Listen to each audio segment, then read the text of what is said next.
आत्मा राग से भिन्न पवित्र तत्व है। इसको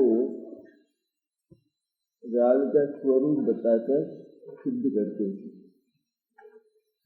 कि राग को आत्मा का अवलंबन नहीं होता, पर उसको सदा ही अन्य द्रव्य का अवलंबन होता है। इसलिए राग आत्मा का वास्तविक तत्व नहीं, वास्तविक भाव नहीं है। राग आत्मा के करने योग्य नहीं। जो आत्मा के करने योग्य नहीं होता वह सचमुच आत्मा का नहीं होता। आत्मा उसमय नहीं होता, लेकिन आत्मा उससे सदा न्यारा रहता है। इस तरह आत्मा का स्वभाव राग से न्यारा होने के कारण आत्मा राग का अकारक अर्थात अकर्ता है। ये प्रकरण चलता है जिसमें राग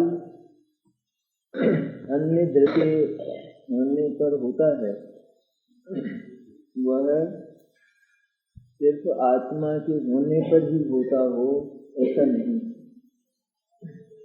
तो राग का स्वभाव बताते हैं, पैदा आत्मा में होता है।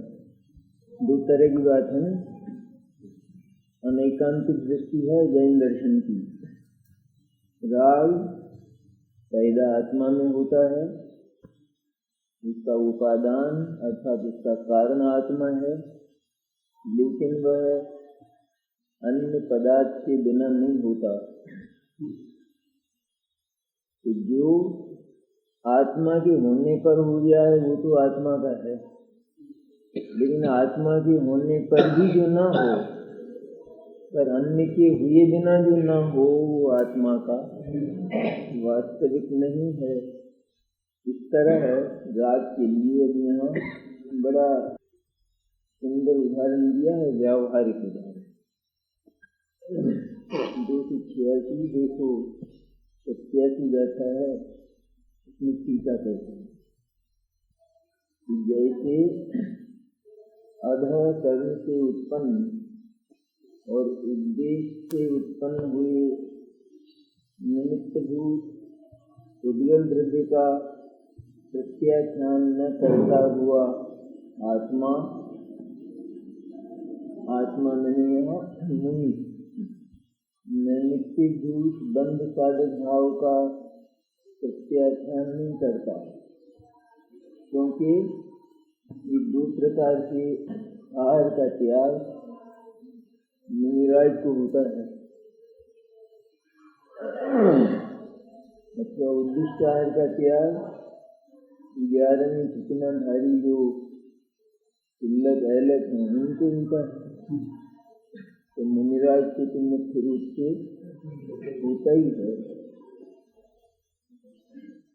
तो जैसे अधः कर्म से उत्पन्न, अधः कर्म पाप से उत्पन्न और उद्देश्य से उत्पन्न, मैंने उद्देश्य से बनाया हुआ किसी पात्र विशेष के मुनि के, जिनको उद्देश्य आहार का त्याग है, उनके उद्देश्य से बनाया हुआ शुद्ध आहार भी अशुद्ध है, वह पात्र के करने लायक नहीं है।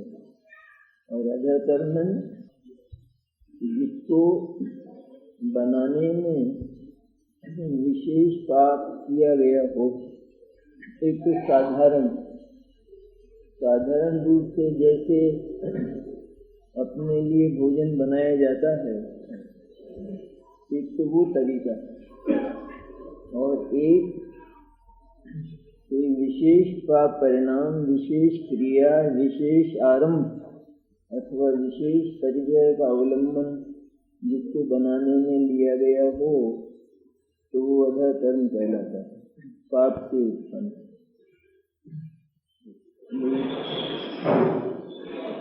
दूसरी चीज तो बना नहीं है, ये वस्तु तो आज बना नहीं है ना, और वो वस्तु यहाँ उपलब्ध नहीं है, तो उसको लाने के लिए किसी को कष्ट दिया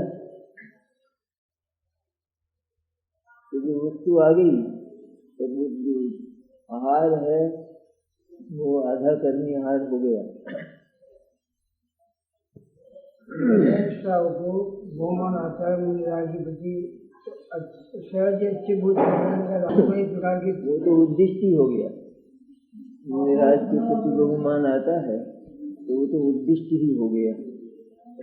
लेकिन उद्दिष्ट तो बड़ा पाप है। उद्देश्य से बनाया गया, जैसे अपनी बात आई थी ना कि अतिथि संविभाग तो श्रावक का कर्तव्य है। श्रावक जो भोजन बनाता है गृहस्थ उसमें अतिथि का विभाग रखता है, पर अतिथि विशेष का विभाग नहीं है। अतिथि विशेष में जिनको उद्दिष्ट आहार का त्याग है उनके लक्ष्य से वो भोजन नहीं बनाता। ब्रह्मचारी वगैरह के लक्ष्य से बनावे तो उनको उद्दिष्ट का त्याग नहीं होता है, वो तो खुद ही बना सकते हैं। तो उनके लक्ष्य से अगर बनाया जाए तो वो आहार आधा कर्मी नहीं हुआ। किसके लिए हुआ? तो जिनको उद्दिष्ट का त्याग है, अपने लिए अपने उद्देश्य से बनाए गए आहार का जिनको त्याग है, उनके उद्देश्य से जो बनाया गया है तो वो आहार शुद्ध होने पर भी अशुद्ध है। आहार तो वही है, आहार में कुछ हुआ नहीं है। आहार तो शुद्ध बनाया गया ना, मर्यादित। तो उद्देश्य से बनाया गया तो आहार की पर्याय में कोई फर्क पड़ गया हो तो बात नहीं है। लेकिन जो दातार का परिणाम है, श्रावक का जो परिणाम है वो करने लायक नहीं है, गलत है। वो श्रावक गलत है, वो मुनि के आहार की विधि को समझता नहीं है, इसलिए वो आहार मुनि के करने लायक नहीं हुआ। मुनि ने अगर किया तो वो बड़ा पाप है। वो बिल्कुल कैसे मालूम सब पता चल जाता है।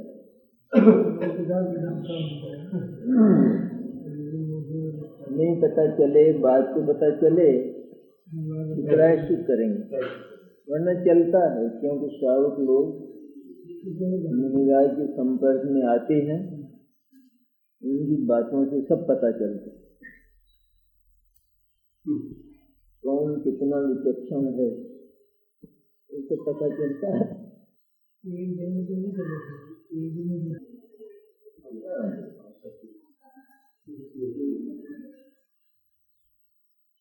हमने एक बार कह दिया था सूर्य सागर जी महाराज को कि आप इस गली में तो आते ही नहीं, वो आए नहीं कुछ दिनों तक, क्योंकि वो हो गया उद्देश्य का।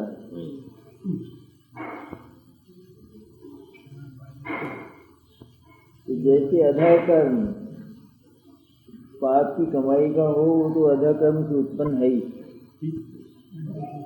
जो पैसा कमाना तो पाप ही है, फिर भी अनीति से न, वो तो आहार आधा करनी है, वो तो कोई मुनि को देने लायक है ही नहीं। पर और जो छोटी मोटी बातें हैं,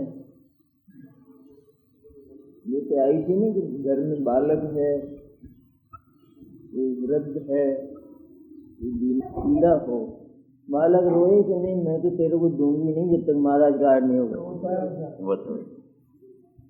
वो आहार आधा कर्मी हो गया।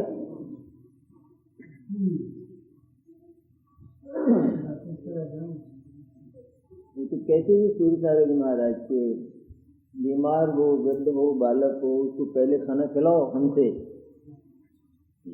मुनि से पहले उसको खाना खिला दो, क्योंकि महाराज उसमें से ही खिला देंगे।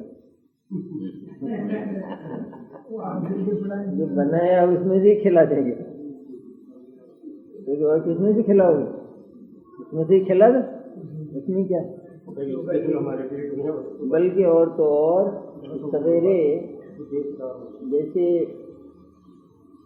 भोजन बनाया ना प्रातः अपने उद्देश्य से, और मुनिराज पधारे हुए हों और उनका आहार नहीं हो प्रातःकाल, नहीं हो मान लो, अथवा मुनिराज नहीं पधारे हों और अपना भोजन शुद्ध हो, तो मुनिराज नगर में पधारे तीसरे पहर,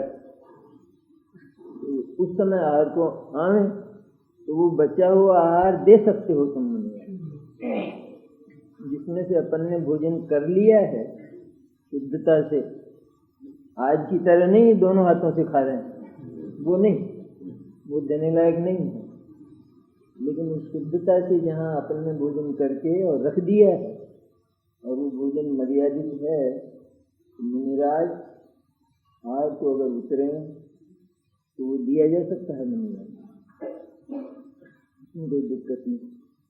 इतनी होती है, विवेक होता है, ये विवेक और सरलता दोनों।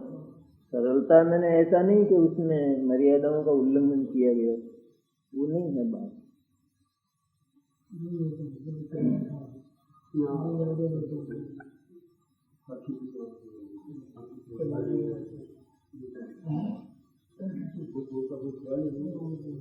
तो जैसे अधः कर्म से उत्पन्न प्रकरण दूसरा है, ये केवल उदाहरण के रूप में आई है बात। अधः कर्म से उत्पन्न और उद्देश्य से उत्पन्न हुए निमित्तभूत उद्गल द्रव्य का प्रत्याख्यान न करता हुआ आत्मा अर्थात मुनि नैमित्तिकभूत बंध साधक भाव का प्रत्याख्यान नहीं करता।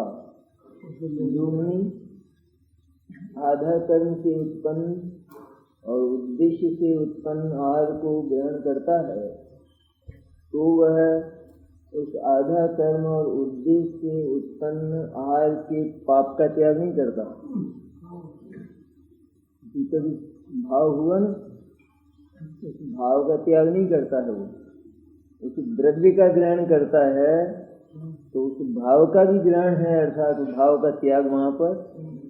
तो यूँ कहे कि मेरा भाव थोड़ा ही था, वो तो चीज आ गई, और चीज तो वो तो पुद्गल है, पुद्गल है कि नहीं, और पुद्गल की क्रिया कोई मेरे अधीन थोड़ी है, तो आ गया तो मैं क्या करूँ? कि नहीं नहीं ऐसा नहीं होता है।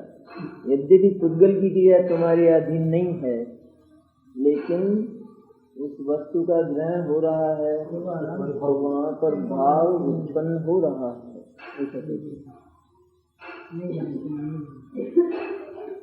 पता चलने की बात तो है ही इसमें, पता चल जाए इस समय की बात है। पता मुनि बहुत विचक्षण होते हैं। मुनि विचक्षण क्या होते हैं? श्रुतज्ञान विचक्षण बहुत होता है।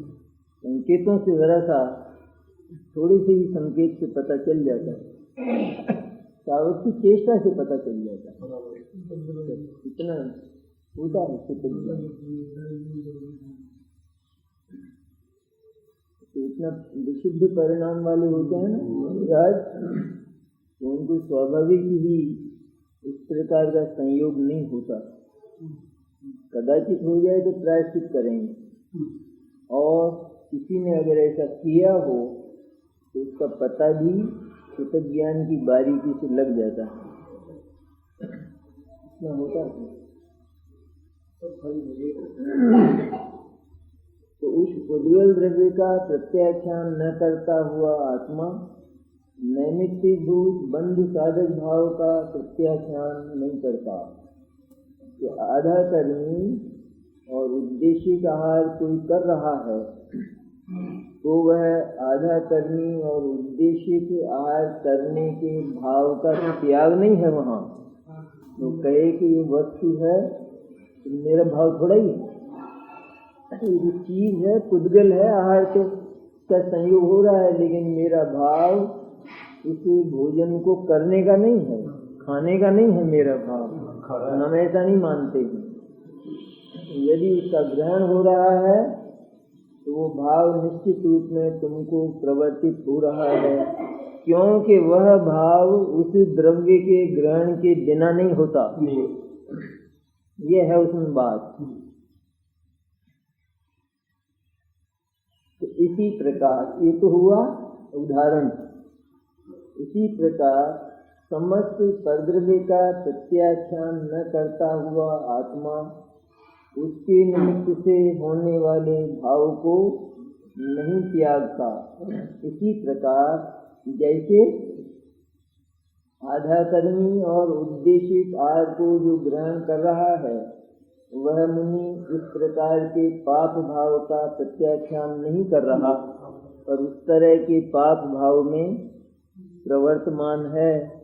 इसी तरह समस्त परद्रव्य का प्रत्याख्यान न करता हुआ दुनिया के अनंत पदार्थ उनका प्रत्याख्यान न करता हुआ, अर्थात ये मेरे नहीं हैं और इनसे मेरा थोड़ा भी संबंध नहीं है, इस तरह जानकर उनसे भिन्न आत्मा का जिसने अनुभव नहीं किया वह जीव उन पदार्थों के साथ निश्चित रूप में अपना संबंध जोड़ता है, जोड़े हुए है, और वह उनका प्रत्याख्यान अर्थात त्याग नहीं करता। सब आया इसमें, प्रत्याख्यान में प्रतिक्रमण प्रत्याख्यान सब आया इसमें, ये प्रत्याख्यान शब्द है ना। इसी प्रकार समस्त परद्रव्य का प्रत्याख्यान न करता हुआ प्रतिक्रमण और प्रत्याख्यान की चर्चा आई न पहले, तो उसमें तो भूतकाल और भविष्य काल दो काल की बात थी। पहले जो सेवन किए हैं पदार्थ, उन पदार्थों का त्याग और उसके साथ जो भाव हुए थे उन भावों का त्याग, वो हुआ प्रतिक्रमण। और आगे पदार्थों का त्याग और उनके संबंध में होने वाले भावों का त्याग, उसका नाम हुआ प्रत्याख्यान। ये प्रत्याख्यान क्या हुआ, इसमें ये प्रतिक्रमण प्रत्याख्यान दोनों गर्भित हुए। इसी प्रकार समस्त परद्रव्य का प्रत्याख्यान न करता हुआ समस्त ही पदार्थ वे मेरे नहीं हैं, इस तरह जिसने नहीं जाना तो वह उनके प्रति ममत्व का त्याग नहीं करता, प्रत्याख्यान नहीं करता, वह उनके प्रति ममत्व का त्याग नहीं करता। इसलिए उसके ममत्व में वे पदार्थ पड़े रहते हैं, एक एक करके वे पदार्थ आते रहते हैं। ममत्व के विषय भी, मिथ्या दर्शन के विषय भी बदलते रहते हैं। तो जिन पदार्थों का त्याग नहीं है वे पदार्थ इस सिनेमा की फिल्म की तरह से एक के बाद एक आते रहते हैं। कभी देह, कभी इंद्रियां, कभी इंद्रियों के विषय, कभी पाप, कभी पुण्य, कभी पूर्व के भोग, कभी आगे के भोग, कभी वर्तमान के भोग, कभी भगवान, ये सब ममत्व के विषय बनते हुए एक के बाद एक आया करते थे। और जिसने ममत्व का परित्याग किया एक भी मेरा नहीं है, इस तरह उसकी श्रद्धा अपनी सत्ता का अवलंबन लेती हुई ममत्व शून्य प्रवर्तित होती। तो इस प्रकार समस्त परद्रव्य का प्रत्याख्यान न करता हुआ आत्मा उसके निमित्त से होने वाले भावों को नहीं त्यागता। परद्रव्य के ग्रहण और त्याग की बात जैन धर्म स्वीकार करता नहीं है, नहीं करता है ना। यहाँ क्या कहना है कि जगत में आत्मा से अतिरिक्त अनंत पदार्थ विद्यमान हैं और उन पदार्थों के प्रति आत्मा में जो ममत्व प्रवर्तित होता है तो उसमें वे पदार्थ उस ममत्व में पड़े रहते, तो इसका नाम हुआ उनका अप्रत्याख्यान, उनका त्याग नहीं करना। तो क्या हो कि जैसे वो पदार्थ को ग्रहण किए ही नहीं है, वो पदार्थ तो कोई आत्मा में नहीं आते हैं। यहाँ तो साफ लिखा है ना उनका प्रत्याख्यान, परद्रव्य का प्रत्याख्यान। क्या किया परद्रव्य का प्रत्याख्यान, अर्थात ये जितने पदार्थ पड़े हैं उनमें से एक भी मेरा नहीं है, ऐसा जिसने जाना तो उसके ममत्व में से वो पदार्थ समाप्त हुआ, उसके साथ ममत्व भी समाप्त हुआ, दोनों समाप्त हुए। खाने का जो भाव है तो वहाँ खाना अगर समाप्त हुआ तो खाने का भाव भी समाप्त हो गया। जैसे उपवास है तो वहाँ न खाना है और न खाने का भाव है। अब घर में खाना तो दिखाई देता है, खाना नहीं दिखाई देता, खाने की वस्तुएं घर में नहीं दिखाई देती, वो सब है। वो हैं, लेकिन प्रत्याख्यान है, त्याग है।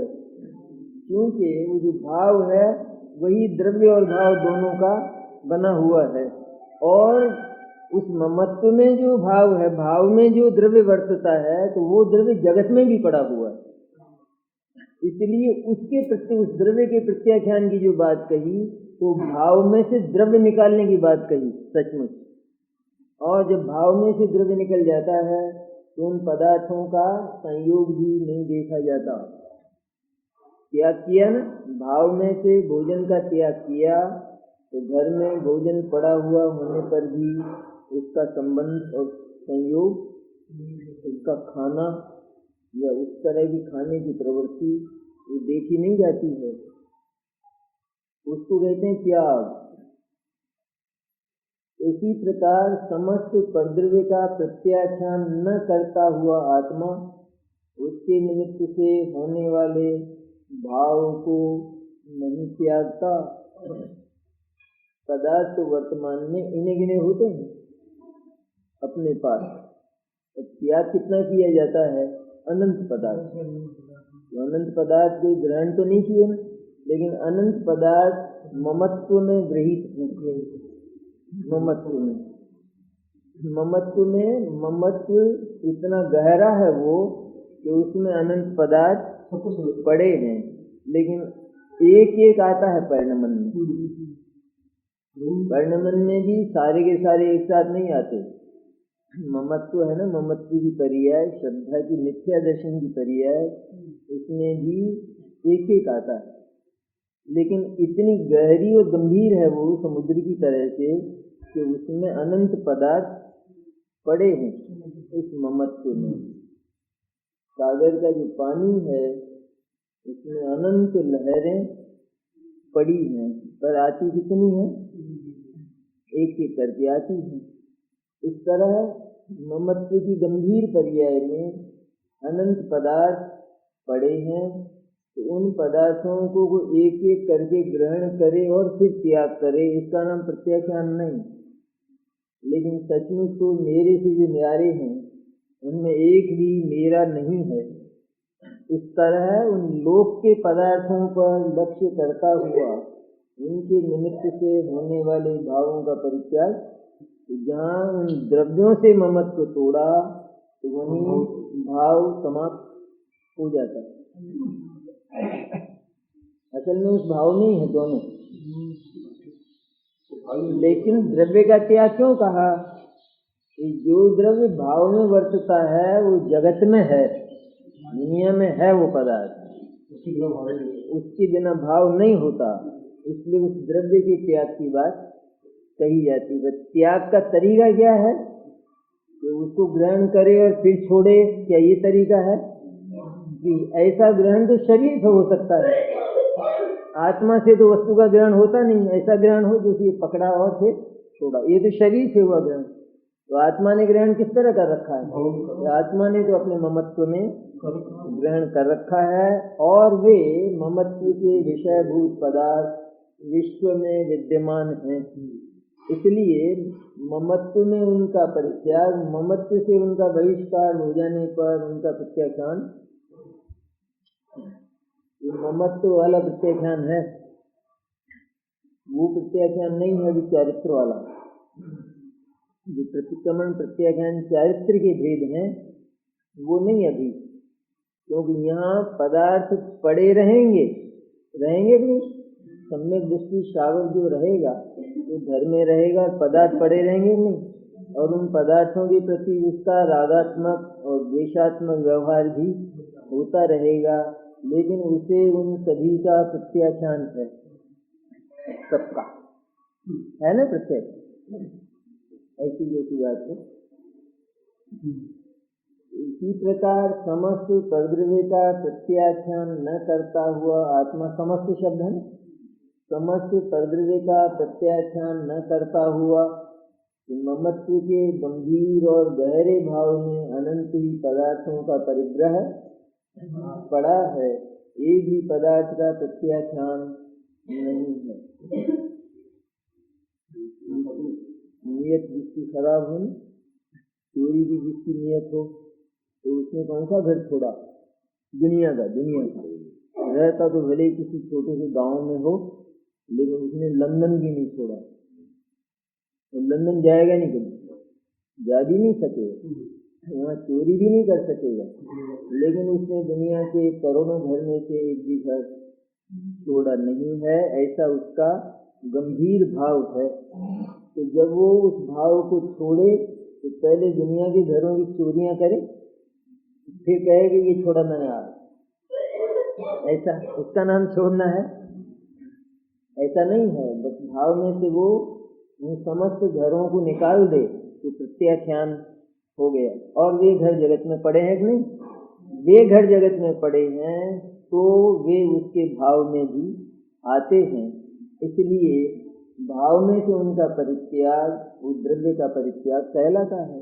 और फिर द्रव्य के रूप में भी उनका संपर्क नहीं होता। ये दोनों बातें हैं, इसका नाम व्यवहार।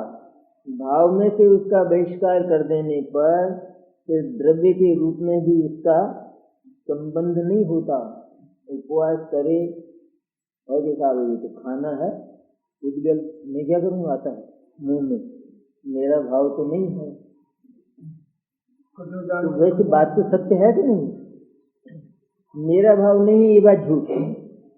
लेकिन वो जो खाना है वो मुंह में आता है तो किसी की इच्छा से आता है, ये उसके स्वतंत्र परिणाम से वो आता है।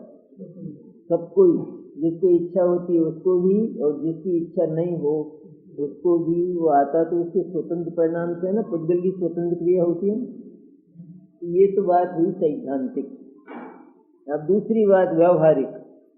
ऐसा होने पर भी जिसको इच्छा नहीं है उसको उस भोजन का संबंध स्वतंत्र क्रिया में भी नहीं होता। ये व्यवहार जैन दर्शन का अनेकांश है ना, इसमें दोनों बातें ध्यान रखनी। यद्यपि भोजन की क्रिया आत्मा के अधीन नहीं है, ये तो सिद्धांत, क्योंकि वो परद्रव्य है। तो फिर आवे भोजन हर अवस्था में ऐसा नहीं होता।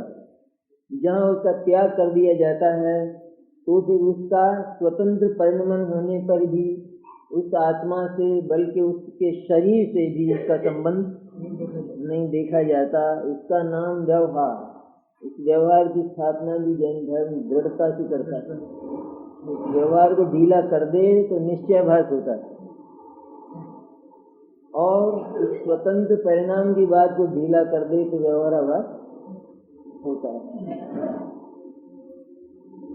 इसी प्रकार समस्त परद्रव्य का प्रत्याख्यान न करता हुआ आत्मा उसके निमित्त से होने वाले भाव को नहीं त्यागता।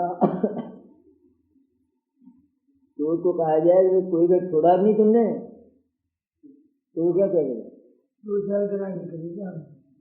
चोरी भले ही 10-5 घर की की हो, लेकिन उनको तेरे को कोई घर छूटा है, कोई घर छोड़ रखा भी तूने, मैं गाय को छोड़ू कोई घर? मेरे तो सारे ही घर समान हैं, इसलिए कोई नहीं छूटा हुआ है। इसी तरह जिसने आत्मद्रव्य पर ममत्व स्थापित नहीं किया उसने विश्व के समस्त ही पदार्थों का प्रत्याख्यान नहीं किया, अर्थात उनके प्रति ममत्व नहीं छोड़ा। इसलिए उनके निमित्त से होने वाला जो ममत्व है वह उसके भीतर प्रवर्तमान है। वो कहे कि पदार्थ कहाँ है, ये इन्हीं गिने पदार्थ हैं, इतना ही ममत्व कहो, बाकी और कहाँ है पदार्थ मेरे? तो ऐसा नहीं है। जिसने अपनी सत्ता को ममत्व नहीं दिया उसने विश्व के समस्त पदार्थों को अपना ममत्व दे रखा है। सबको, स्वर्ग को दे रखा है, स्वर्ग को,